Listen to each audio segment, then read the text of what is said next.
So it is like you just said. It's like there's a lot more of a kind of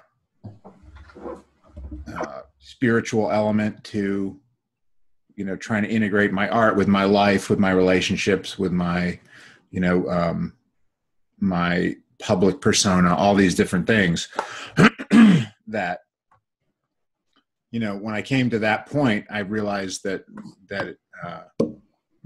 I was out of whack to some degree, and I wanted to get a better relationship with all those things, you know. So the sort of social media stuff is one way that I'm trying to kind of get right with my work and where I want to be with it, you know. Right. I don't want to get like too. I'm not going to ask like personal details about life, but everyone understands this sort of the. It's not, life is sort of an arc, right? And midlife to me is really, it's like the what do you call it, the equinox or the apex. Yeah, it's the top of the mountain. Yeah, well, I mean, I look at it. I call it like the second adolescence, basically. Yeah. Like when you're young, you go through your adolescent period. You're basically forming an identity, but you're forming it out of ideas mostly. Like, I think I want to be this. I think I want to be that. Or you're looking at your parents and you're saying, I want to be like my parents, or I don't want to be like my parents. Oh my God, I am like my parents. Oh my God, I am my parents. So there's a lot, you know. So there's a lot of the. In some ways, you're just trying things on. Like you're saying, okay, I don't know, maybe I want to be a writer. Let me go try it. Oh, I kind of like it. I guess I'm a writer. And then you build this persona in which you're a writer or an artist or a graphic designer or whatever. And midlife is when you've tried that persona on and you kind of hit the ceiling with it, where you realize, you know, a lot of the things that I decided were me actually aren't me. And so some things that are me are not being expressed at all by my identity. Right. So it's a chance to kind of sort of say, okay, my first adolescence, I kind of invented an identity. This one, I'm going to actually try to find my actual identity. Yeah. Given everything that I've experienced. And I think that if you can, you know, there's a temptation to cling to the old identity and say, oh, no, I can't threaten that. I got to hang on to that for all it's worth. And that involves a lot of sort of denial and things like, okay, I'm not going to give this up. I'm not going to give that up, because then if I do, who am I? And for me, like, obviously art is a big part of that. My identity has always been, I'm an artist. Right. And even questioning, letting go of even a piece of that is very threatening to me. Yeah. So, you know, part of the real, discovery that's involved in the midlife adolescence is okay, how can you start to suss out what in your persona is actually authentically you and what isn't? Yeah. I've seen in your travel video where you're traveling, getting set to go to some battlefield. I can't remember. Right. Ohio or someplace like that. And I saw your car in the video, and it wasn't a sports car. No. You've avoided that cliche, right? I'm dying personally for a Mustang. Yeah. But I think that's more like an identity problem. Yeah, I don't know if it's a problem. I mean, it's funny. It's sort of like, a lot of what midlife is about is reconnecting with the things you loved when you were young, when you were a young person, you know. And I think that there's nothing wrong with that. I think it's sort of like, if it just stays on the surface and that's all it is, then okay, that's limited. But reconnecting in a broad sense with, like, a lot of people my age are starting to, like, my wife has this group of girls that she's with, women in their late 40s, early 50s. But when they get together, they're like a bunch of teenagers, you know?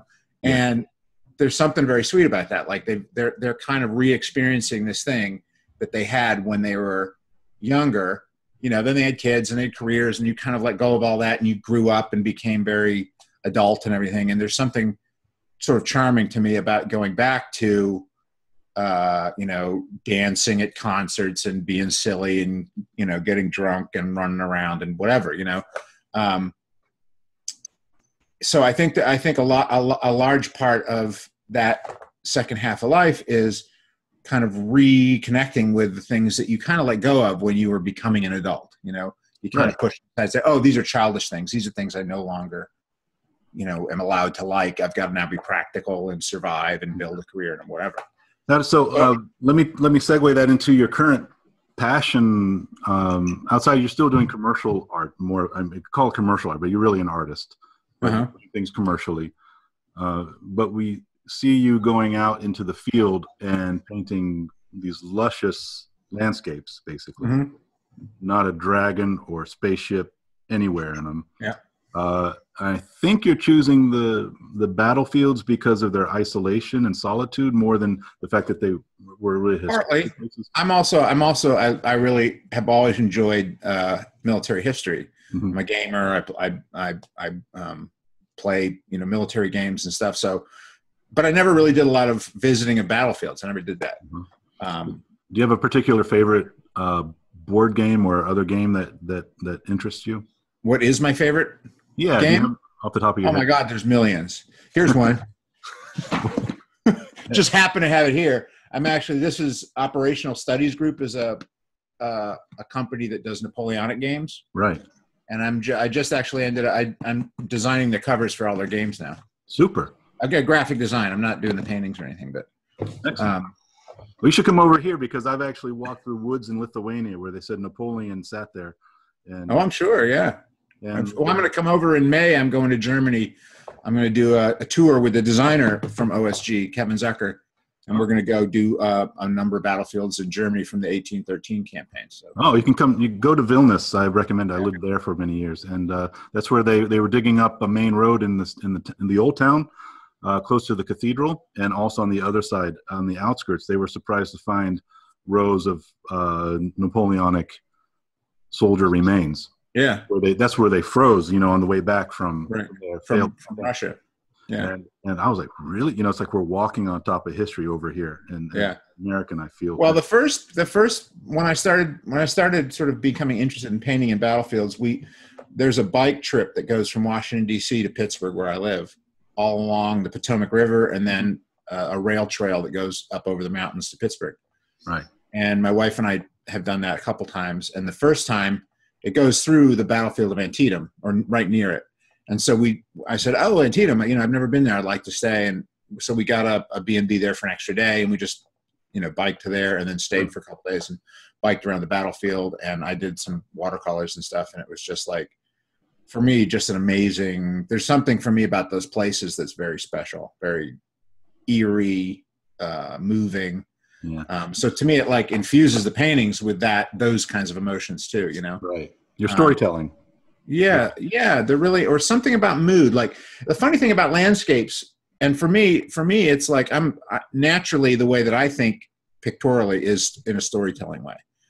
But the thing about painting out in the world is that the world is not a story necessarily. Like what I'm looking at is a moment, or it's a mood, or it's an atmosphere, or it's a temperature. There's all these elements that are going on, but they're not narrative. They're sort of just particular that moment and that place. And I want to try to capture those. Okay, what does it feel like being in this spot in the morning? In this kind of cool weather with a light breeze, and you know what I mean? Like trying to capture that pictorially is really interesting to me. It's a very different way of thinking than the usual, which is, how do I dramatically illustrate a moment, a story, a piece of a story. Let's talk briefly about, I hope maybe what we can do later on, because when Aliette is able to join us, that you can talk together, but just to sort of get an impression from you about her work. Like when I approached you with this and I said, would you like to do this? I have a writer I think that would be interested in working with you.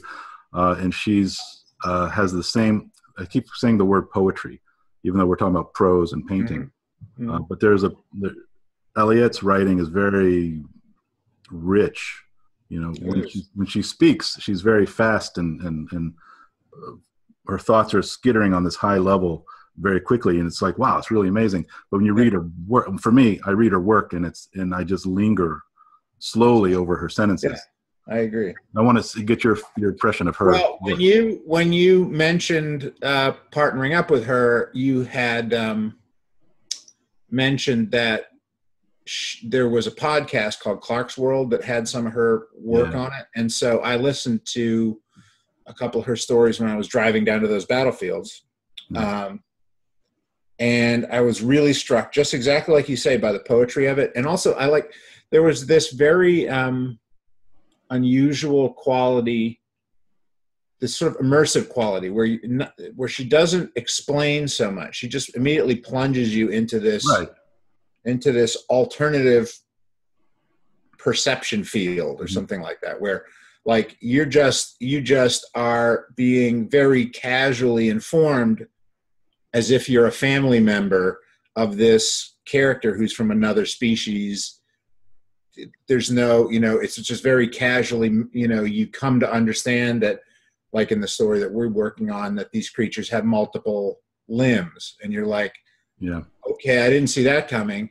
But it's all woven in very, very in an sort of offhand way, and I think in a very beautiful way.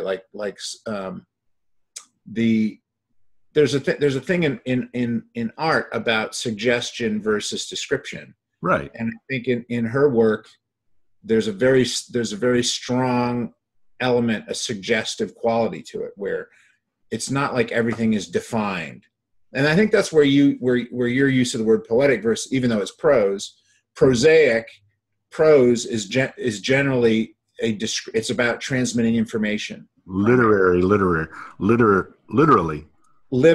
right? Exactly. Like, and poetry is really all about inferences, and it's all about suggestion, and it's all about using a very few words to suggest a whole world of experience. And so I think that she uses language that way. Like there's a lot of a very sort of suggestive quality where the things that are being communicated are suggesting a much larger tapestry of things. And then it's you, the reader, have to fill in as you go along. You start to get more and more clues and things about what's happening. But it's an amazing, and they're also very the stories that I've read of hers that deal with non-human beings, they're very psychologically rich. Like they're very emotionally rich. And complex. Human, like even alien but human. What's that? Everything is, there's a feeling of alienness, alien. Absolutely. But they're very human at the same time. Very connectable. Like as a human being, you can connect with those emotions.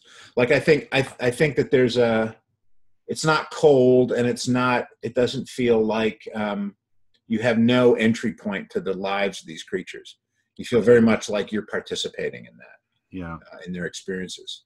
Her theme. So I think it's beautiful and very unique. I can't think of another writer that I've read who, has her particular vision, which is very, very unique to her.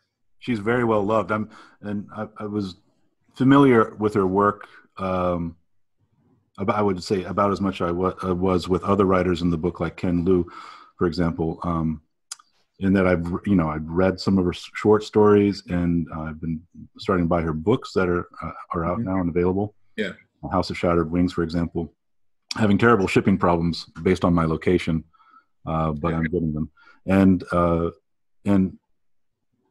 reading her work is she like you said, she like drops you in. She's not really holding your hand. Yeah. It's not work for babies, let's say. Someone asked me if it's young. But they're very accessible. Like that's interesting too. Like they're not. It's not at all off-putting. You slip right in. Like so. But then but you do sort of have to go along for the ride. Like you're kind of going along for the ride. You're surrendering to this reality. I don't understand it entirely, and then you get carried along. I had a panic attack starting to read the story that's in Deep Signal, because I was like, what am I reading? What is this? It was so deep and started so much into that Right. world. And I was like, am I like intellectually stunted? I don't know what's going on. And finally, by the end, it's really like, you know, well, the whole thing reveals itself over time, which is that's the thing I think is so beautiful about it. Is it really is this slow revelation, layers peeling away, and as you get deeper in, again, there is a form of, you just have to surrender to it. Yeah, like you sort of say, okay. Your artwork picks up the sketches, which I'll be flashing on top, like nicely flashing. Really picks up on that feeling of the sort of like the layered imagery that is in the book, and like you said, it doesn't give away, your artwork doesn't give away plot points or anything like that, but it does give the sense of this. Well, for me, it was very important to me, and I talked to Aliette about this before I started. It was important to me to capture the emotional mood, the moodscape of her stories, and not get too trapped in any sort of literal rendering of objects and things. And so we talked a little bit about the best way to do that, the best way to approach that.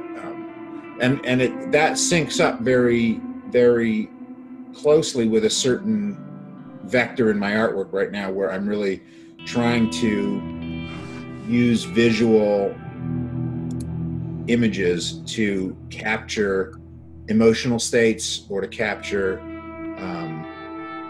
more